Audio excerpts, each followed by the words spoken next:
everybody to the third day of the Shah Jahanabad Festival, Shah Jahanabad, the Evolving City. We'll begin with the session on The Last Emperor, titled The Last Emperor and the First Treason Trial, Bahadur Shah Zafar Court Martialed. आज के हमारे मेहमान हैं professor अमर फारूकी साहब. Professor Amar Farooqi, if you could please come on stage.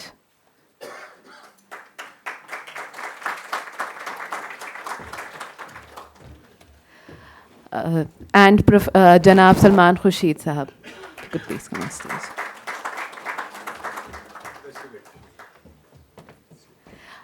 इस session के हमारे मेज़बान हैं डॉक्टर संजय गर्ग साहब. संजय गर्ग साहब, if you could please come on stage. Dr. Sanjay Garg is a distinguished researcher specializing in South Asian history, particularly economic and monetary history, architecture, and archival studies. With extensive experience spanning over 3 decades, he's made significant contributions through 30 books and 66 research papers. Dr. Garg holds a PhD in history from JNU and has served in various capacities at the National Archives of India and the SARC Cultural Center in Sri Lanka. Handing over it to Dr. Garg.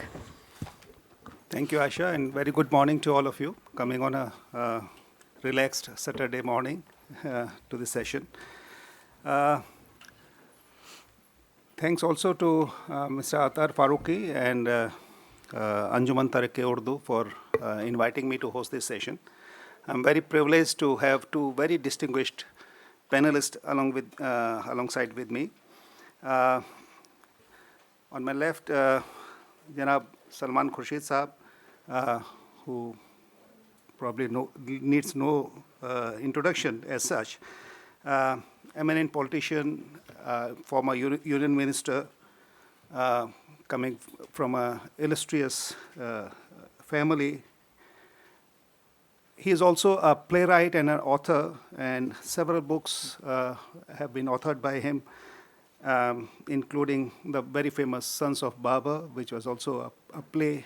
We had a distinct session on this book. Also, some of the books, I'll read out the titles. One can Google it as I have done. Sunrise over Ayodhya, Triple Talaq, Visible Muslim, Invisible Citizen, At Home in India, The Muslim Saga. Apart from all these books, Mr. Salman Khurshid Sahab is also associated with social work, Dr. Zakir Hussain Memorial Trust, Mother Teresa Foundation. Also, as an educationist, he is associated with the Delhi Public School Society. One of the books which he had co-authored with J.P. Losti and Ratish Nanda and Malvika Singh is Delhi Red Fort to Raisina, which traces the journey of Shah Jahan's new capital of the Mughal Empire, Shahjahanabad, to the building of the new capital on the Raisina hill. We also have Professor Amar Farooqi with us, who is an eminent historian, had a very distinguished career in the Department of History, University of Delhi. And he also taught history at the Hansraj College for very many years. He had been fellow of the Nehru Memorial Museum and Library. And he has worked extensively on the Malwa region, especially the politics of opium production and trade. His book, Opium City, The Making of Early Victorian Bombay, also Smuggling as Subversion, Colonialism, Indian Merchants and Politics of Opium. Sindhyas and the Raj is another very popular book that he has written about the princely estate of Gwalior. And one of the books that is very relevant to today's session is Zafar and the Raj, Anglo-Maratha, Delhi, Karka, 1800 to 1850. It is sort of a political biography of the last Mughal emperor, Bahadur Shah Zafar.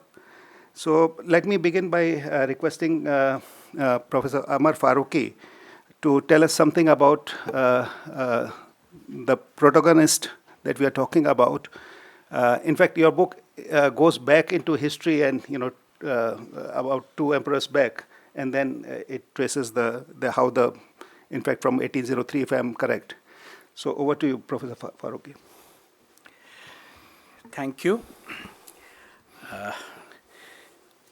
मैं अंजुमन तरक्की उर्दू और ख़ास तौर से doctor Athar Farooqui साहब का बहुत शुक्रगुज़ार हूँ कि मुझे आज यहाँ इस बहुत अहम फेस्टिवल का हिस्सा बनाया और इस पैनल में शिरकत के लिए मौका दिया.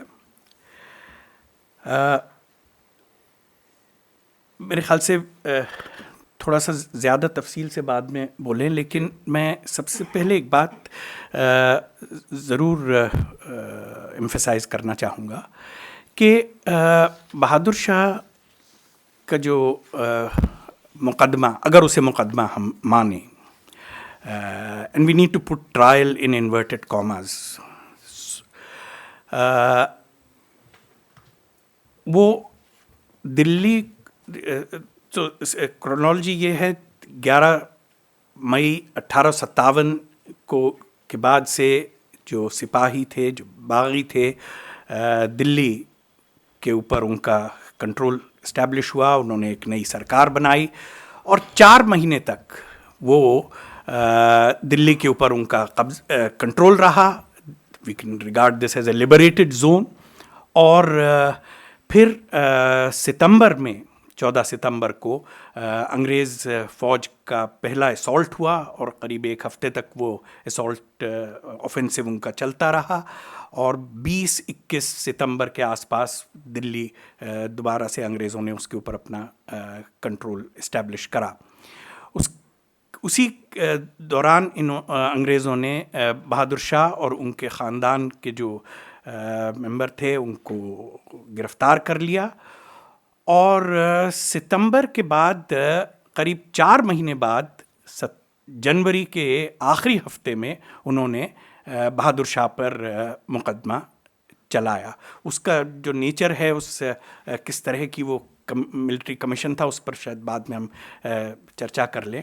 लेकिन मैं आपका ध्यान सिर्फ यहाँ इस पर दिला रहा हूँ कि there was a gap of several months between the recapture of the city and the trial.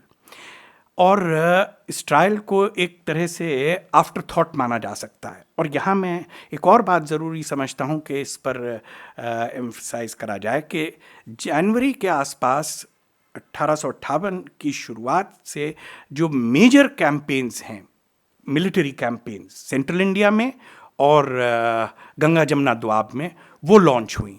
और काफ़ी हद तक ये trial it was a kind of propaganda exercise to delegitimize the Mughal emperor to whom the Sipahis owed their allegiance. So we'll come to other aspects of the trial as we go along. Yeah, thank you for these opening remarks.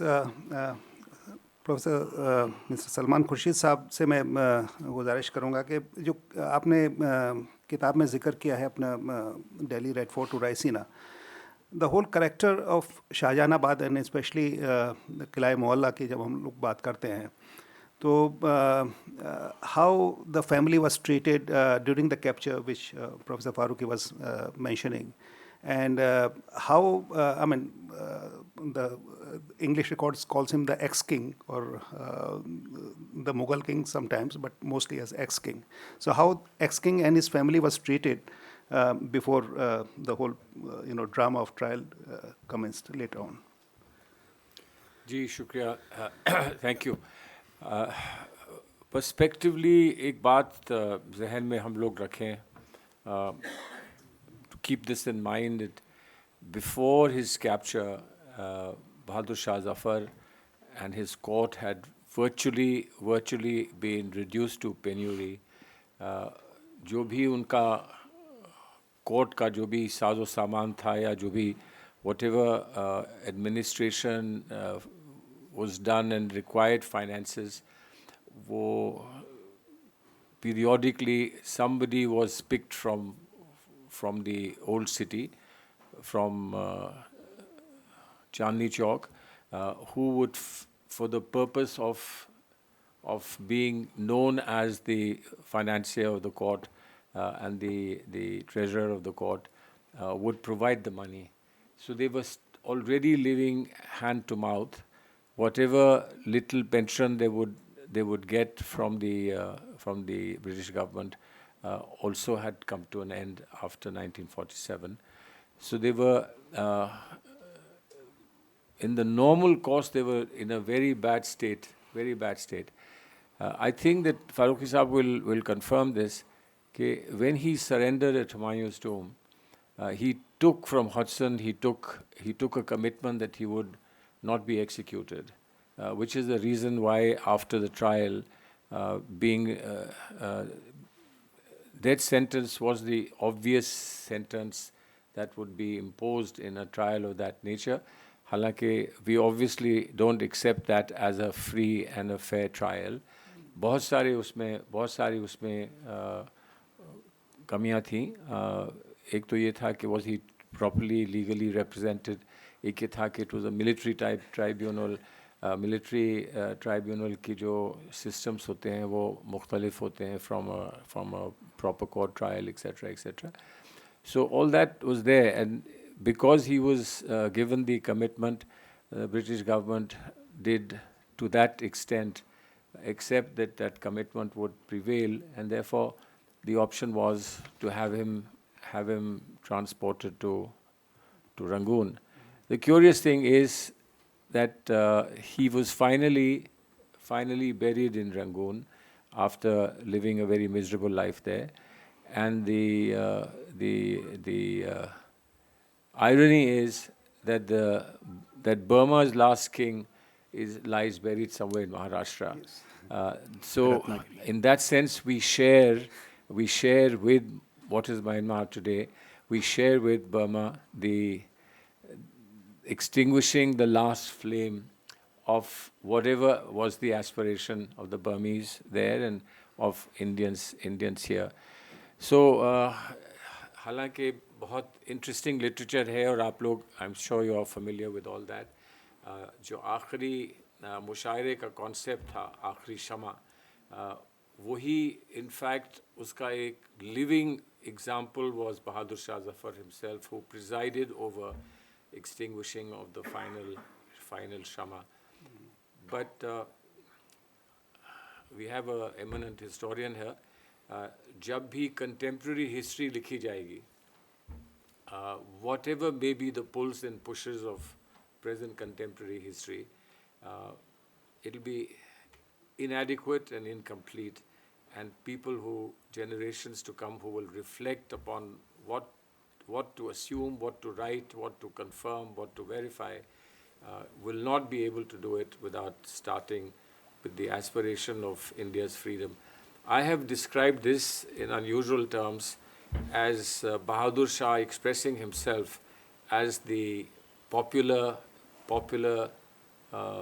leader of an emerging India, and popular leader in the sense of democratic popularity, that he emerged, although very, very temporary was his emergence when, in the name of the Duhai was given in the name of Deen. So what combined in him was India's emergent secular thought and India's commitment to faith and to religion. So this would, I believe, reflect on any present-day historian's perspectives, and to that extent, the trial, mock trial as it was and a fake trial as it was, may also have something to tell us about fake trials. Thank you. Yeah, very interesting, sir. As a flag bearer of emerging India, सही कहा आपने. हॉटसन को, and it's a matter of record that the assurance was given by Hodgson when he arrested Bahadur Shah Zafar, and not to the very amusement of the Chief Commissioner of Punjab, Sir John Lawrence, who later became the Viceroy and the Governor General. And I quote that he's supposed to have said that it's a great pity that that old rascal was not shot directly as he was seen. So they didn't want it to spare his life to start with, but since commitment was given, so that was the reason he was not executed. He was already very old and frail at the time of the arrest. He was 82. He could barely walk. He could barely see things. His eyesight was affected. So now, talking of the 1857 events, there were two very significant, fallout of the First War of Independence, or the revolt as it was touted. One was the transfer of power from the company to the British government, and the second was, of course, the hush-hush or the mock trial of Bahadur Shah Zafar. So can you, Professor Farooqi, lead us into the background of the events and how it unfolded here in Delhi, particularly? Now, before I come to the sequence of events, because I think to understand the trial, 10 और 11 मई को क्या हुआ वो थोड़ा सा जानना बहुत ज़रूरी है, क्योंकि that has a bearing on the statement, the opening statement that was made at the trial. But before that, about Bahadur Shah, ये नेशनल आर्काइव्स में सर वो डॉक्यूमेंट है, जब उनको दिल्ली से रंगून लेकर जा रहे थे तो इलाहाबाद में एक मेडिकल टीम ने उनको एग्जामिन करा, और उसमें जो रिपोर्ट है इंटरेस्टिंग है। वो कहते हैं कि ये 82-83 साल के हैं, लेकिन his health is far better than what we had expected, and there is no sort of none of his vital organs are affected, and just see within the 2 years the medical reports, subsequent medical reports from Rangoon show that he is not even able to swallow kind of broth which he was given to have. So within 2 or 3 years his health really deteriorated very badly. That report of Allahabad, I mean, I was that Allahabad committee, I was the medical committee at Allahabad, I found that interesting because they were quite surprised कि ये अच्छा इतना fit है ये 82 साल का बूढ़ा आदमी. But anyway, let's go into these events. तो जब हम 10 मई और 11 मई को क्या हुआ, ये बहुत ज़रूरी है इस बात को समझना कि 10 मई को जैसे आप सब जानते हैं कि जो सबसे अहम जो और सब वारदातें हैं वो मेरठ की छावनी में हुई. गर्मी का मौसम, शदीद गर्मी, रमज़ान का महीना, शाम के वक्त इफ्तार के 1-2 घंटे पहले जो छावनी से जुड़ा हुआ बाज़ार था उसमें कुछ झड़प हुई. What exactly transpired remains unclear. But what actually happened was that within 2 or 3 hours, by the time it was dark, the entire cantonment had been taken over by the सिपाहीज. जो उनके साथी जेल में थे मेरठ की, उनको उन्होंने छुड़ा लिया था, और जो पूरा कैंटोनमेंट था वो उनके कंट्रोल में आ गया था. The British officers, they went into hiding. And it's interesting, so it's quite dark by this time, by the time, all these things have happened. And then suddenly everything is quiet. And gradually, around 10 o'clock, 11 o'clock, British officials, they start coming out of their hiding places, क्योंकि बिल्कुल खामोशी है, उन्हें समझ नहीं आ रहा क्या हो गया है. तो डरते डरते वो बाहर आ रहे हैं, और आकर soon they realize कि ये सिपाही तो यहाँ पे है ही नहीं. The entire cantonment is sort of emptied of Indian soldiers. तो उनका assumption ये था कि ये अपने अपने गांव चले गए हैं. They did not realize that they had no inkling of their having proceeded to Delhi. And I'll come to that in a moment, because this is the important thing. This is the important political action of the Sipahis. तो उन्होंने सोचा कि ये इधर उधर तितर बितर हो गए हैं. अच्छा, there was no way in which this news of what happened in Meerut could have been conveyed to Delhi. Firstly, they didn't know कि ये दिल्ली जा रहे हैं. इसके बारे में कोई उनको इंक्लिंग नहीं थी. दूसरा, ये अगर होता भी तो the telegraph line had actually been cut by 4 p.m. So there's enough evidence to show that by 4 p.m. the telegraph line had been cut. So there was actually, this is a new technology introduced. So जो लाइनें थी telegraph lines, the younger generation would not know what a telegraph line is or what a telegram is. So this was the fastest sort of new technology. और तो दिल्ली, अगर उनको पता होता भी तो दिल्ली को इन्फॉर्म नहीं कर सकते थे वो. लेकिन जो सबसे अहम बात है वो ये है कि उन्होंने एक ये सियासी फैसला लिया कि as a body we are going to march to Delhi, and through the night they are marching to Delhi. Now I think we need to pause for a moment to ask ourselves, ये क्यों उनका फैसला था. इन colonial historiography में इसको कहते हैं these were the foolish, they are going to this old emperor, what could help could he have given. These are not foolish people.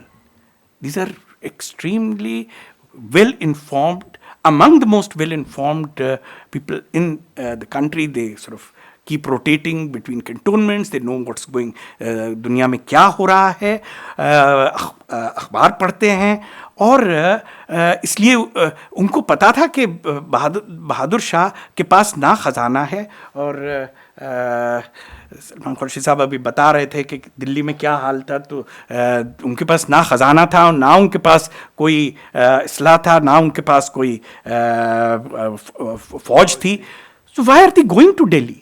And early morning they all appear, they have a very specific target. Delhi आकर ऐसा नहीं कि इधर उधर भटक रहे हैं वो. They specifically are going, Jamuna पार करते हैं, तड़के पहुंचते हैं, सुबह हो रही है, और क्योंकि गर्मी का मौसम है तो नदी जो है वो उसका बहाव भी कम है, तो the bank which is on the side of the fort wall, that's dry. They're moving along that wall, and they have an idea about where the quarters of the emperor are. So they are not just sort of moving around in the city without any aimlessly. They have a very specific target. They go, and there is a conversation. In fact, trial mein one of the 11 non-European witnesses who was examined, Ghulam Abbas, जो वकील था बहादुर शाह जफ़र का, जो अंग्रेज़ों से ताल्लुक़ रखने के लिए जो वकील था, he was present in the interior of the palace, और उसका पूरा अकाउंट है, and actually is the most coherent account you have of what the first few moments of that interaction. तो वो उनसे कुछ कहते हैं कि मेरठ में हमने ये करा है, ये सब हुआ है. Anyway, I won't go into the details, but what I want to the most important thing we need to notice, and I think it comes out from the testimony of Ghulam Abbas, also Hakim Ahsanullah, who was also on that particular day present in the in the fort. So they find a way to enter the city, and then they go around, enter the Red Fort, and then they assemble outside the Diwan-e Khas. और assemble करके वो वहाँ पे जो उनके what were called native officers, they are entrusted with the task of negotiating, to talking to the officials of the palace. और जब ये उनसे बातचीत हो रही है, और उसके बाद का जो एक्शन है, जो गुलाम अब्बास डिस्क्राइब्स वेरी क्लियरली, कि उन्होंने अपील करा बहादुर शाह को कि हमने ये करा है. पहले उन्होंने उनको डांटा कि आप बहुत गलत काम करके आए मेरठ में, ये नहीं करना चाहिए था. फिर क्या बातचीत हुई, we have no record of that. लेकिन उसका जो आउटकम है वो बहुत इंपॉर्टेंट है. उन्होंने उनसे सर पे हाथ रखने के लिए कहा, and I think that is a gesture which we all understand. तो there cause was blessed by him. So they were seeking the legitimacy of the emperor for this new regime they had established, and the point that we'll come back to that point, because that's a crucial point in the trial. Bahadur Shah did not, the sipahis did not declare, आमतौर पे standard text books में और accounts में उनको जाके शहनशाह बना दिया. Who were these soldiers to make anybody a शहनशाह? They had no authority to make anybody the Badshah or Shahanshah. They went because he was the emperor. Very true. So that's something which we can come to later on. Yeah, very interesting, sir. He was the emperor, like Salman Sahab also mentioned that, though he was a pensioner, the Mughal king had started receiving pension. But we have got numismatic evidence, for example.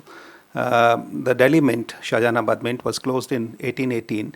But in that report, it says that the mint would be operational to strike a few Nazarana coins on the anniversary of the Julus, of the regnal year. And we get these dated coins up to 6th regnal year of Bahadur Shah, which is 1847 or so.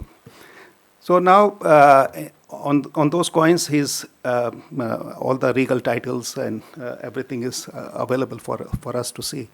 So he was, in fact, just to reiterate what you just said, that the sovereignty was not given away to the company, and that has a very significant bearing on the very character of the trial that you are talking about.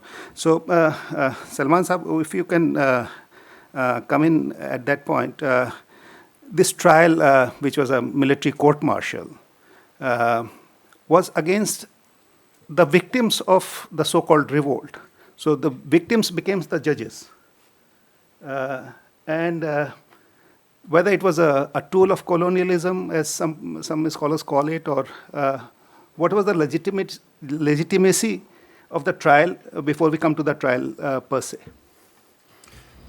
देखिए ऐसे इन ऐसे युग में जब transitions होते हैं between one setup of governance to another setup of governance, and obviously there was a clear movement towards transition. So they had to not only arrest him and keep him confined, but they also had to destroy, as you said, the legitimacy. The mutineers and the freedom fighters from Meerut had come because the Mughal king represented sovereignty. Marathas used the Mughal king for sovereignty. The British used किसी की ये हिम्मत नहीं थी कि वो ये कह दें कि ये sovereign नहीं है, because that could have led to a much larger revolt. But of course, the 1857 issue, there are historians who will say that these are just the surface matters, etc. But within there was a peasant revolt from the countryside, and therefore 1857 is not to be seen in romantic terms as an independence movement, but it should be seen in terms of historical revolt by the peasantry of India. And they were obviously very closely linked with those who were recruited to be soldiers in the Mughal army. But when I was discussing this with you earlier, I reflected on what is happening in our times, in modern times. The trial or the proposed trial of former President Trump seems to have some kind of an inverse reflection on what happened with Bahadur Shah Zafar. In Bahadur Shah Zafar's case, we do believe that there was a legitimacy in the aspirations of soldiers. It may have started for whatever reason. Reason we are told is ultimately challenge to their faith for Muslims and for Hindus, their faith about what kind of grease was being used in the cartridges. For Muslims, was it grease that was used of pig flesh, and for Hindus, whether it was grease used of cow flesh, etc. that's part of the large weave of what would have happened. But the questioning of a sovereign and destroying the sovereignty of the sovereign. I'm not sure that the trial transcripts suggests anywhere that he was no longer treated as a sovereign. That they had legal explanation of saying that he was no longer sovereign. A defeated sovereign, and we know what happened between Sikandar and Porus, the legendary reply, how shall I treat you? And the reply saying that let me be treated as a sovereign would treat a sovereign, etc. Defeated perhaps, but a sovereign. And as I said, that in recent times we are coming across what Trump's defense is in the US, that whatever happened was in his sovereignty, that they are charging him with insurrection, but that they cannot charge him of insurrection because whatever happened was in his sovereignty, and therefore he can't be charged if anybody else can be charged. And I would imagine that the sentiment of Bahadur Shah Zafar in defending himself was indeed this sentiment, that I am sovereign, I'm not a subject, I'm sovereign, and you can't treat a sovereign as doing treason against his own sovereignty. It's a little bit like a judge being accused of contempt of his own court. That's a concept that is known, but it's very, very rare that a judge would be treated as being contemptuous of his own court. But that, I think, was an important element. It was this aspiration of whoever joined in as a true Indian. It was an aspiration that this man represents us. No matter that this was a mass movement, no matter that this was a peasant movement, no matter that this had economic reasons, etc., but a symbol was necessary. And he symbolized sovereignty, and the sovereignty not just in pure technical terms, but sovereignty in philosophical terms, sovereignty in political terms, sovereignty in social terms. He represented sovereignty, and therefore it was important to have him. And then he cooperated after some time. Of course, his own courtiers were divided, but he cooperated after some time by writing the letters to the various feudal lords and feudal people around Delhi, and that's how the so-called War of Independence went much further, till of course the British overwhelmed them because they had only to launch from where civil lines are today, that they had to launch an attack on Delhi from where the civil lines were.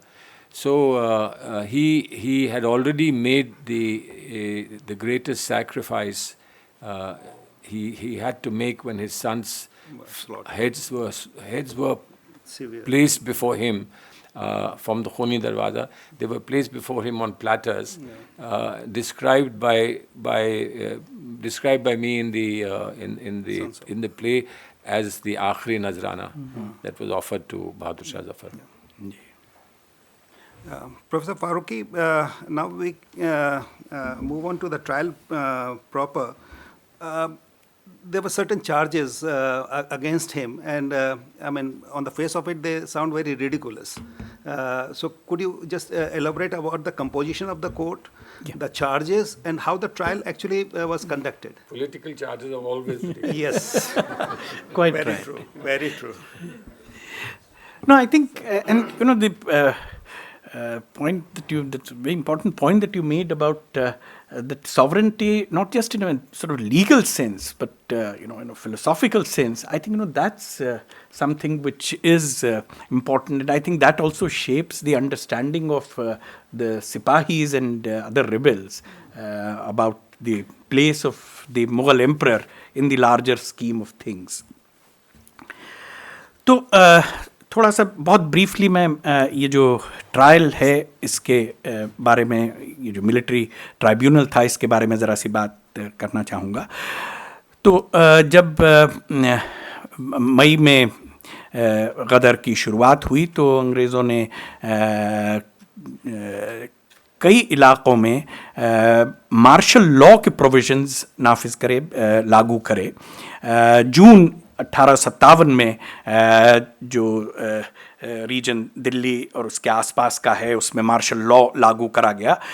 ये जो martial law है इसको लागू करा गया था, इसका जो आधार था वो 1804 में पारित किया हुआ एक रेगुलेशन 10 है। It's a very draconian regulation, and those who have studied British sort of penal systems and legal systems, they know of this particular regulation, Bengal Regulation 10 of 1804। और उसके तहत जो रेगुलर फंक्शनिंग है कोर्ट्स की वो suspend की जा सकती थी to bring to try state offender. So and this by the way is the provisions of the Bengal of regulation 10 remained in force till the beginning of the 20th century. जब अमृतसर में 1919 में martial law लागू किया गया था, वो इसी 1804 के रेगुलेशन के जो प्रावधान थे उसके तहत किया गया था।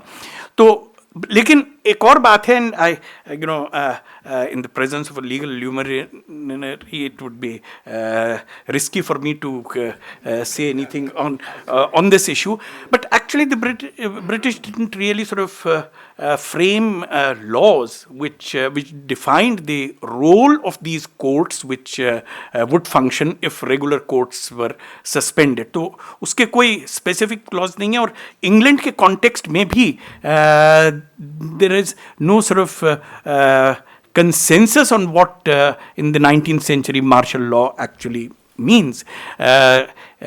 So martial law itself has a problem in terms of the way it is applied to India।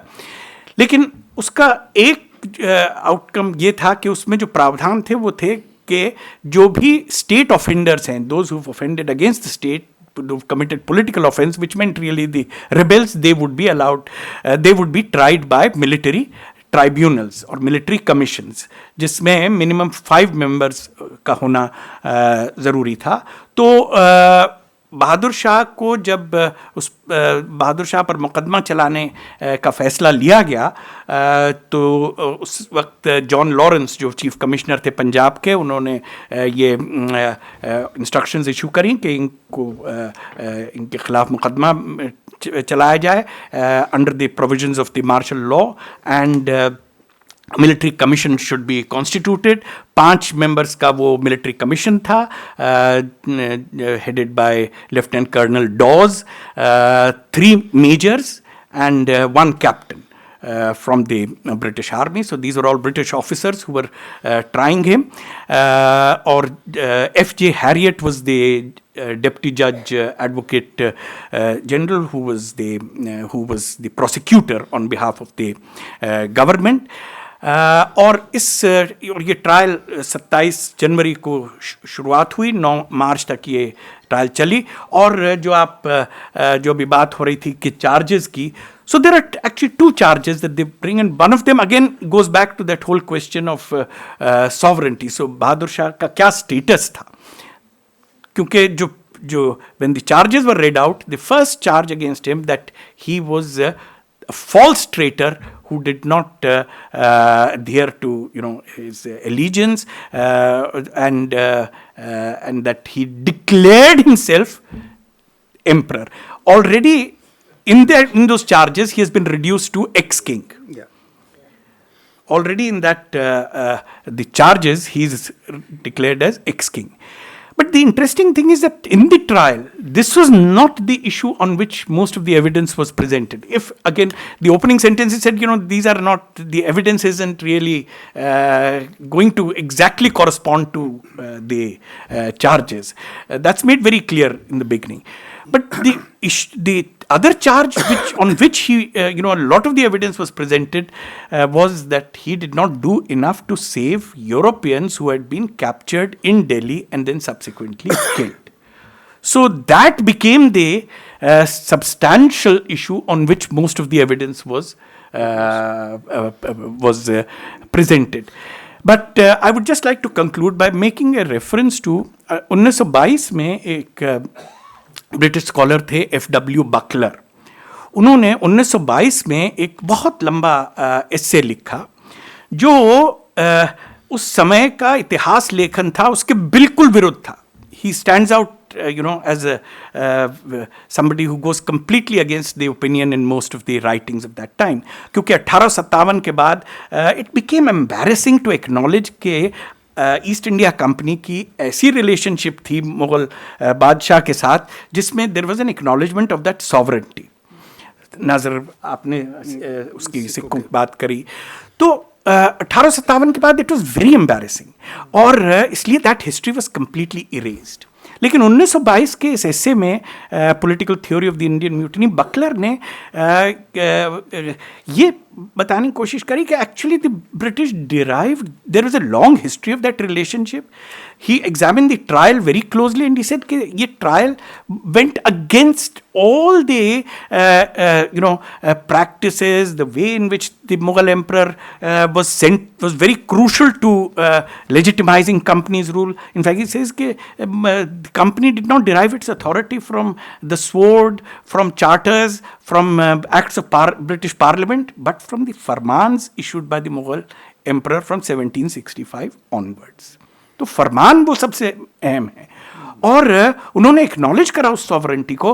और ट्रायल, और जब इनको ट्रीजन का, इनको ट्रेटर कहने की जो चार्ज था, it has absolutely no bearing, and he concluded with a very provocative statement that in 1857 if there was a mutineer, it was the East India Company.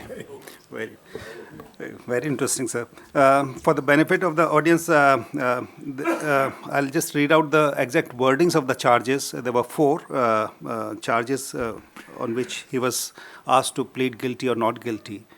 The first charge was aiding and abetting the mutineers of the troops. The second was encouraging and assisting diverse persons in waging war against the British government. And now, British government was not in place. It was the East India Company. So that second charge is against waging war against the British government. The third one, what Professor Farooqi was mentioning, assuming the sovereignty of Hindustan. Assuming is the word. And the fourth one is causing and being accessory to the murder of the Christians, which was the substantive charges. And the verdict, which was like but before I come to the verdict, Professor Farooqi and Salman Sahab, something about the language of the trial.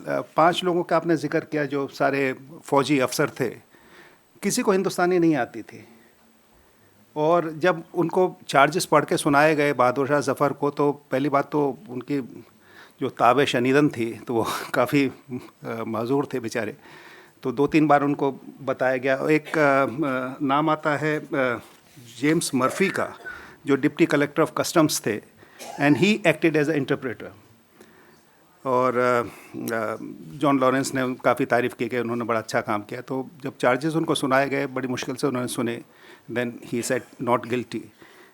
लेकिन the language of the trial becomes very important, that जो भी कहा जा रहा था या जो evidence, the whole proceedings were in English. So he was half of the time, I mean, if you see the account, half of the time he was sleeping or dozing off. He was not even, he was obviously, not aware of what was going around him. So how important is the language of the trial, so to say? Sir? आजकल के courts में भी ये होता है कि आपको, आजकल ये मसला, आजकल तो बहुत बड़ा मसला है, बट आर्टिफिशियल इंटेलिजेंस आ गई है, तो उससे कुछ मामले हल हो सकते हैं, but it continues to be a problem. It was of course an issue. You were putting the king of India, the Shahenshah of India, on trial, और ज़बान जो थी, but we've had several sessions in this during these events, जहाँ जावेद अख्तर साहब आए थे और लोग आए थे, जहाँ ज़बान का बहुत बड़ा जिक्र हुआ है कि ज़बान आखिर थी क्या उस वक्त, मुग़लों के दौरान क्या ज़बान थी. तो हिंदुस्तानी थी, हिंदवी थी, उर्दू का की बर्थ हो चुकी थी, पर्शियन थी, तुर्की थी, अंग्रेज़ी थी, एक्सेट्रा। तो वो तो एक बड़ा मसला ज़बान का तो अलग से मसला है। लेकिन हाँ, एक लिंगुआ फ्रैंका जिससे कि बहादुर शाह ज़फ़र ज़बान समझ सकते थे, वो तो मुहैया थी, वो अवेलेबल थी। लेकिन अंग्रेज़ के ऑफिसर्स जो यहाँ सर्व करते थे वो भी कुछ हिंदुस्तानी या उर्दू सीखने की कोशिश करते थे, because they had to deal with soldiers जो खड़ी बोली वगैरह बोलते होंगे, जो दिल्ली के करीब से आते थे। सो कुछ ना कुछ वहाँ रहा होगा। I don't know of the great details of कहाँ पर वो नहीं समझते थे तो उनको समझाया जाता था या उसको ट्रांसलेट किया जाता था टू सम एक्सटेंट। लेकिन बाय एंड लार्ज जो भी वहाँ हुआ होगा उसको उनको ना तो दिलचस्पी होगी सुनने की और ना वो सुन पा रहे होंगे। And the inevitable was more than clear. अब जब आपने ये सवाल पूछा तो for me it's an interesting thing to ask the historian कि जब गालिब बात करते थे तो किस ज़बान में बात करते थे अंग्रेज़ों से। जब उन्होंने कहा कि आधा मुसलमान हूँ और सुअर शराब पीता हूँ, सुअर नहीं खाता, तो वो किस ज़बान में अंग्रेज़ से कहा होगा और अंग्रेज़ उसको क्या समझे होंगे। तो it's obviously once we know that this was a farce, उसमें एक फॉर्मेलिटी थी जो उनको पूरी करनी थी। And then they had to satisfy themselves कि हमने ब्रिटिश जो सेंस ऑफ जस्टिस है उसको हमने फुलफिल किया। हमने प्रॉमिस किया था कि we will not execute him, so हमने उनको जान बख्श दी नहीं किया है। लेकिन क्या कुछ उससे पहले वो कर चुके थे। लेकिन ये जो इल्ज़ाम है उन पर, ये जो इल्ज़ाम है कि अंग्रेज़ों की मौत के वो रिस्पॉन्सिबल हैं, and what ever was the acts that were inflicted on the women in that group, इसकी जहाँ तक मुझे अंदाज़ा है, he was deeply pained that despite his saying don't touch them, उस वक्त जो पैशन था और उस वक्त जो जुनून था उसमें उन लोगों के साथ वो सलूक हुआ। but he was very very clear कि वो उन्हीं के उसमें फोर्ट के अंदर वो लोग थे और उनको प्रोटेक्ट करना चाहिए था। and that when he heard that this had happened, he was extremely sad about what had happened. लेकिन obviously अंग्रेज़ तो इस बात को समझने वाले नहीं थे। जी प्रोफेसर फारूकी कुछ ऐड करेंगे इसमें? जी No, I wouldn't. I mean, language आपने जैसे बताया बहुत that was major problem. But maybe if we could sort of move to the final sort of outcome of the verdict. So he was held guilty on all charges. And then of course.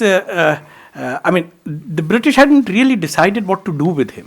तो क्या punishment दी जाए वो उसके बारे में भी आप तो जानते हैं कि काफ़ी तफसील में कॉरेस्पॉन्डेंस है कि इनको क्या पनिशमेंट दी जाए और वो हॉडसन वाली गारंटी भी अपीयर करती है।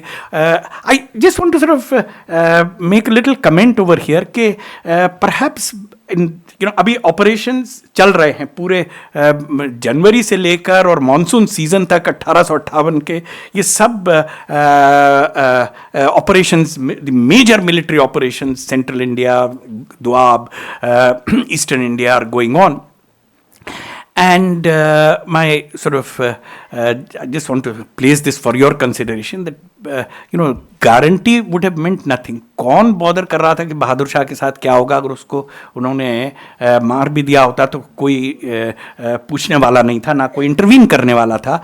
But perhaps Bahadur Shah alive as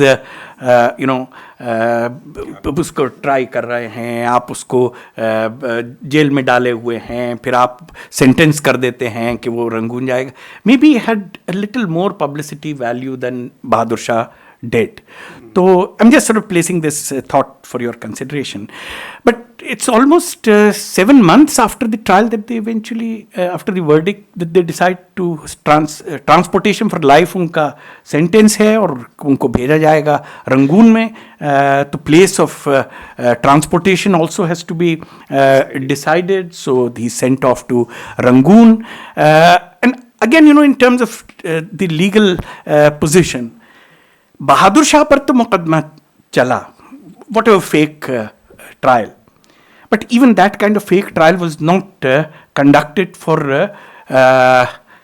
Zeenat Mahal, who was given the same punishment and convicted in the same way. Jawan Bakht and another son, which was one of the youngest son of Bahadur Shah from Zeenat Mahal, and another son, the second youngest son of Bahadur Shah, Shah Abbas. They were all three sentenced to the same punishment as Bahadur Shah, without any kind of even a fake trial. उनका कोई नहीं, कोई evidence उनके बारे में present करना है, कोई, it was not considered necessary. So the way we were talking about a summary trial, I think तो उनको सबको punish दिया, और उसके अलावा so the group which went to Rangoon consisted of Bahadur Shah, Zeenat Mahal, Jawan Bakht, Shah Abbas की माँ मुबारक उन्नसा बेगम जो बहादुर शाह की एक और बीवी थी वो, और कुछ उनके अटेंडेंट, और उनके साथ उन अटेंडेंट्स के छोटे छोटे इन्फेंट बच्चे, एंड दे वर टोल्ड कि they will have to suffer the same, वही पनिशमेंट उनको, वही उसी तरह का इंकारसरेशन उनको में रखा जाएगा जिस तरह का बहादुर शाह और उनकी इमीडिएट फैमिली को रखा गया. Or in Rangoon, of course, they were placed in the cantonment where Bahadur Shah then passed away in 1862. If we have time, I would like to actually say something about Zeenat Mahal and... please, I mean... Acha. So, Zeenat Mahal... I mean, the life of Zeenat Mahal and Jawan Bakht, दोनों की बहुत, they led very miserable lives, and even more miserable is somebody whom we never sort of think about. जवां बख्त की बीवी थी शाह ज़मानी बेगम, eyesight उनकी जाती रही, विजन उनकी जाती रही, बहुत उन्होंने रिक्वेस्ट करी कि मुझे कलकत्ते भिजवा दिया जाए कि मेरा इलाज हो जाए. उनका मेनलैंड में नहीं जा सकते, ये मेनलैंड में बिल्कुल इनको इजाज़त नहीं है जाने की. जब भी वो एप्लीकेशन जाती थी हमेशा ये लिख के वापस आ जाता था that she can not be allowed to travel to the mainland. तो उनकी ज़िंदगी भी, it was really a miserable existence. छोटी छोटी पेंशनें मिलती थी. बहादुर शाह मर गए, उसके बाद ज़ीनत महल became addicted to opium. And the dose of opium, and one can just think of, distant land, Delhi से जाकर शाहजहानाबाद की बात कर रहे हैं हम. शाहजहानाबाद के पूरे कल्चर, उसकी सोसाइटी का के आदि ये लोग हैं, वहाँ जाकर और सारी ज़िंदगी यहीं रहे हैं शाहजहां. बहादुर शाह से Shahjahanabad, proper Shahjahanabad person. Similarly Zeenat Mahal, अब वो वहाँ जाके कुछ करने को नहीं है. She became addicted to opium. And someone who's worked a little bit on opium, I know that 650 milligrams of opium, which she was supposed to be taking toward the end of her life, is a very high dose, very high dose. Which 1884 में उनकी death हो गई. Sorry, 1886 में. Jawan Bakht became an alcoholic, and he actually died of cirrhosis of the liver in 1884. But there is one small story I just want to sort of conclude with that. तो इनके बारे में कुछ जानकारी है जो again they are all classified as state prisoners of the first class. They are the preeminent state prisoners of the British government. लेकिन 1800 इनके बारे में जानकारी है काफ़ी, क्योंकि उनको पेंशन मिलती थी तो वो सब रिकॉर्ड आर्काइव्स में है. 1872 में एक अपील आई हाउस ऑफ लॉर्ड्स के सामने, और ये अपील थी एक बहादुर शाह के नेफ्यू थे अली कद्र. इट ओरिजिनेटेड फ्रॉम हिम, और अपील ये थी कि मुझे 1857 के बाद बर्मा भेज दिया गया इन ए रिमोट प्लेस कॉल्ड श्वेगेन, और उसके बाद मुझे भूल गए, मुझे कोई पेंशन भी नहीं मिल रही है, मेरा कोई कसूर भी नहीं था, मैंने कुछ करा भी नहीं, और फिर भी मेरे खिलाफ कोई स्पेसिफिक चार्ज नहीं है कि इसमें कि मैंने कोई रिवोल्ट में कोई कुछ ऐसा गलत काम करा था अंग्रेज़ों के खिलाफ. And there is an interesting debate in the House of Lords of 1872 when this appeal is placed before the House of Lords. And so, and what makes it even more interesting is कि उसमें जो participate कर रहे हैं debate में, it includes John Lawrence, who is now a member of the House of Lords, who has done all these things. Yes. ये सब John Lawrence का करा हुआ है काम. He was the key person. तो वो वहाँ पर अपना he's talking about, you know, justifying how he did. And और जो शख्स उस हाउस ऑफ लॉर्ड्स में जो ज़्यादा सिंपैथेटिक मालूम देता है और जो एक्चुअली वो उस एप्लीकेशन पर जो आई है उसको वहाँ पे पेश कर रहा है is the earl of Derby who was the first, the son of the Derby, who was prime minister in 1858-59, but now he's Earl of Derby, who was the first Secretary of State after the Crown was after Crown rule was established. So these are the two people who've done all these things: Secretary of State and John Lawrence. And now they're sort of debating among themselves in House of Lords. So he has a more sympathetic attitude, Earl of Derby. But John Lawrence, what he says is actually very interesting. John Lawrence कहते हैं कि ये individual guilt का मामला नहीं है. इतने समय में कहां से हम इंडिविजुअल गिल्ट की बात करेंगे. ये सफिशिएंट है कि he belongs to the royal family and he was in Delhi at the time of the revolt. That's finished. And इस एप्लीकेशन का जो फाइनल वो है वो C.U. Acheson, जो फॉरेन से डिपार्टमेंट में सेक्रेटरी थे इंडिया में, very senior bureaucrat, colonial bureaucrat. Acheson then formulated this whole policy कि अगर कोई भी रॉयल फैमिली का है और दिल्ली में था उस समय, it must be presumed कि वो गिल्टी है. तो आगे के लिए भी अगर कोई ऐसा मिल जाएगा तो we will presume that person to be guilty. So this was not individual guilt. Merely belonging to the royal family and being in Delhi was sufficient. We are almost to the close of this session. About the sentence and transportation to Rangoon, the sentence actually, the initial thought was that he should be transported to one of the islands in Andamans. And then Pegu was considered, लेकिन किसी ने कहा, and it's a matter of record, कि वहाँ की आबो हवा जो है बहुत खुशगवार है, तो पेगू नहीं भेजा जाए, इनकी it would prolong his life. Oh. So finally, Rangoon was chosen as a place where he was ultimately banished. So thank you very much. It had been a very, informative and enlightening discussion. Now the floor is open. My request is that please don't make long comments. You would have a chance to discuss it with the panelists. Just short questions. Maybe we can have from the lady over there. Can somebody pass on the mic, please? There's a mic at the back. Thank you, sir. And could you also specify to whom this question is addressed to?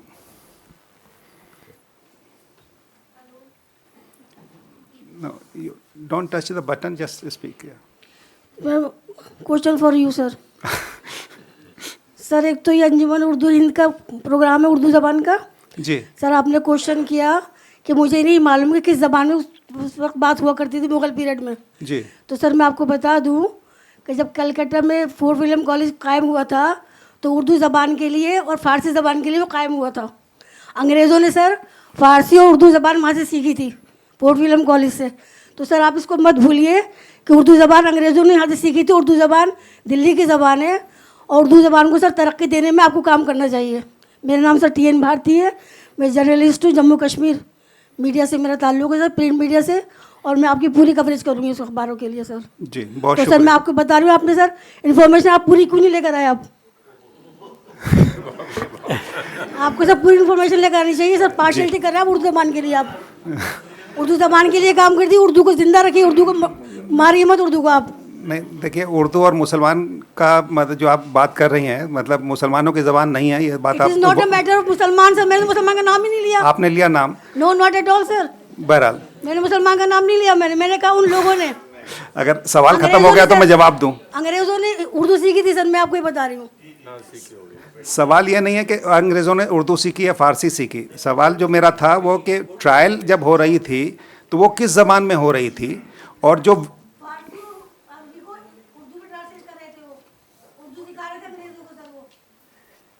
बहरहाल जी जी जी ठीक है I stop at that can have gentleman in the front row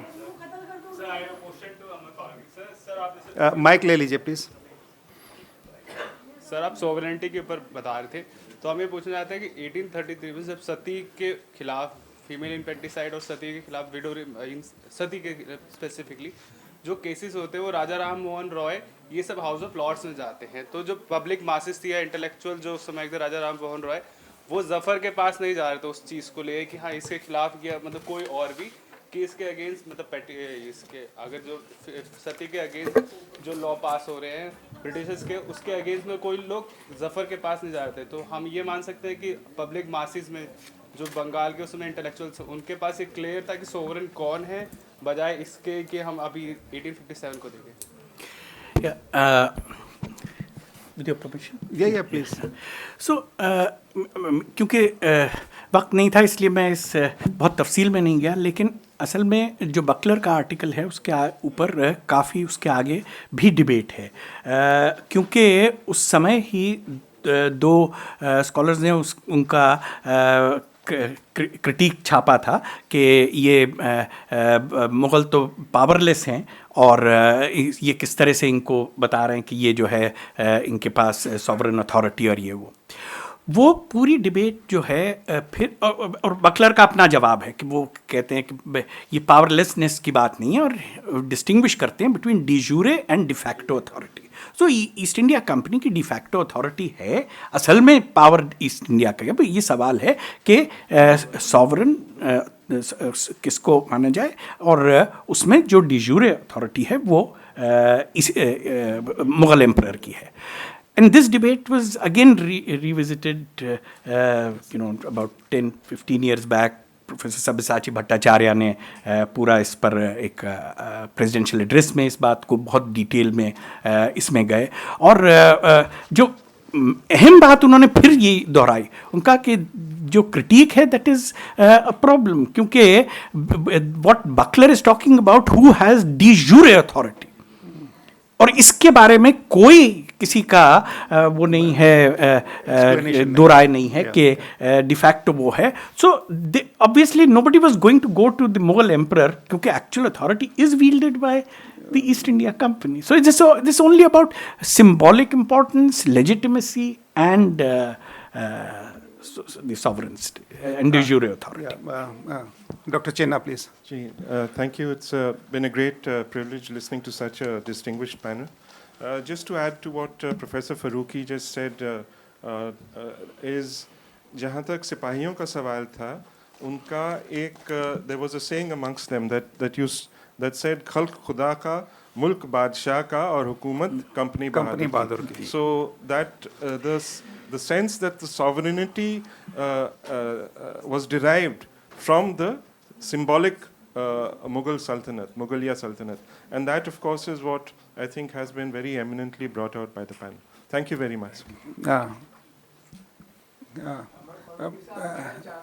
mic ले लीजिए please. नहीं दूसरों को ज़रूरत है. शबी अहमद.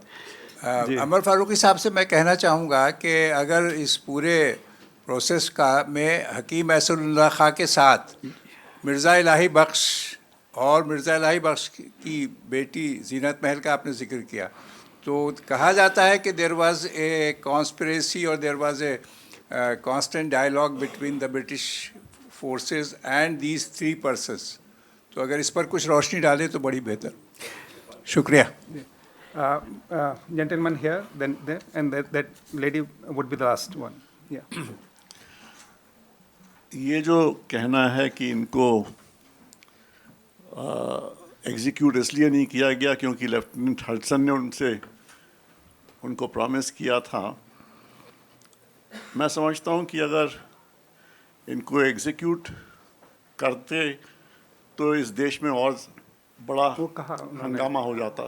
सलमान साहब ने वो जिक्र किया तो उनको एक ये बहाना मिल गया कि ये लेफ्टिनेंट हडसन के कारण उन्होंने उनको माफ़ किया. जी जी. Yes please. We will come to you later. ये फारूकी साहब, इस सिचुएशन में बाकी दुनिया का क्या रिएक्शन था? कुछ दुनिया की तरफ से भी कुछ हुआ?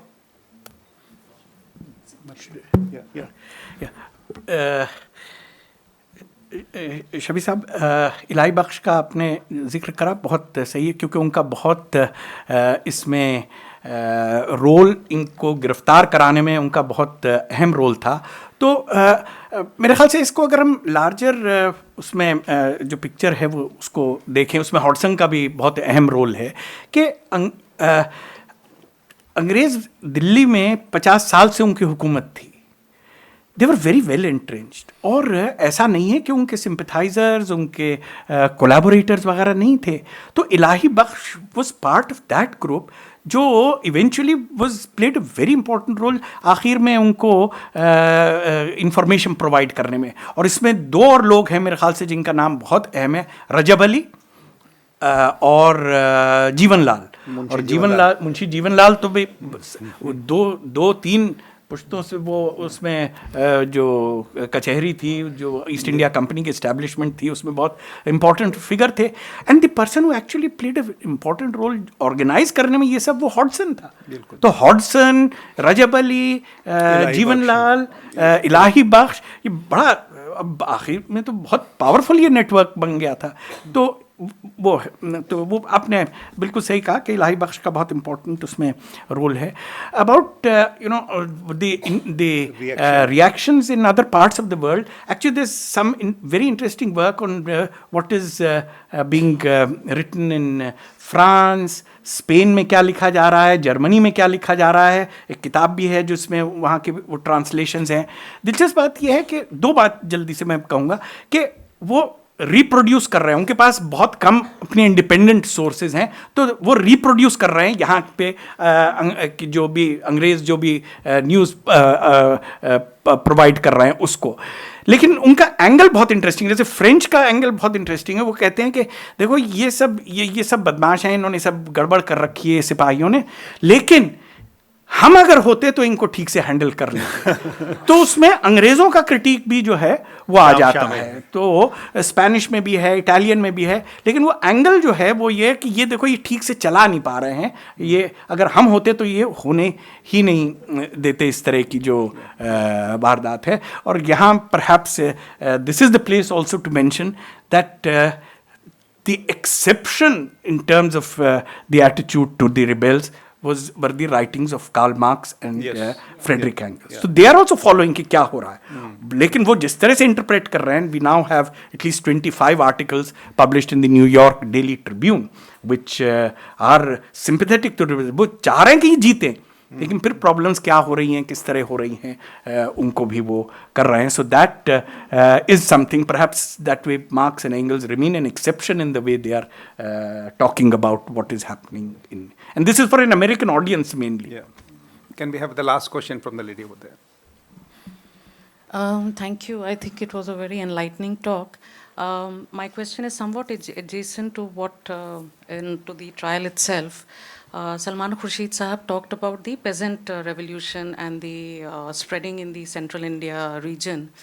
So I'm wondering if you could give us a very small glimpse of that and the role of the spread of it among the commoners through the medium of the chapatis and the lotus symbol. I mean, that was sent through chowkidars and soldiers.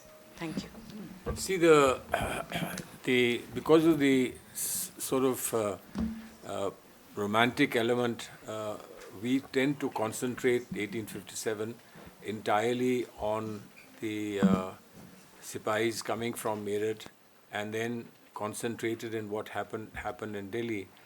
But the fact remains that there was so much happening in the Hindi heart, what is now called Hindi heartland.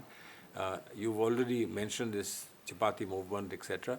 So there was something simmering and some communications taking place, which brought a larger element into what could have been, as described by British, only a mutiny of soldiers. So it wasn't. It's very, very clear that we don't when we call it a war of independence, it was much larger than a mutiny.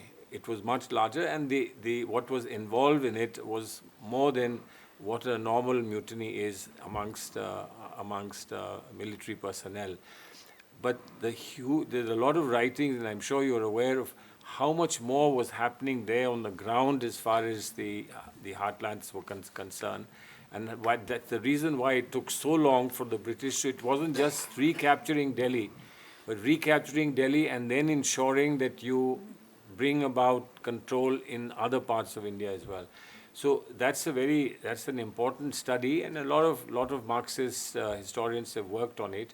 And it may be described in some form as a preliminary to a greater revolution, that class revolution that could happen. But for a variety of reasons, it got transformed into the Indian independence movement from 1857 to 1947, and then became an Indian independence movement.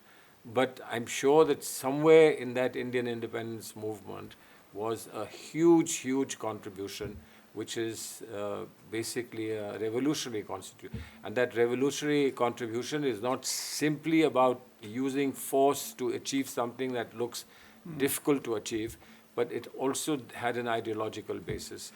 And I think that remains to this day, that ideological basis, which was different from the ideology of just freedom for freedom's sake, is there all the way to this day, and I imagine will resurface from time to time.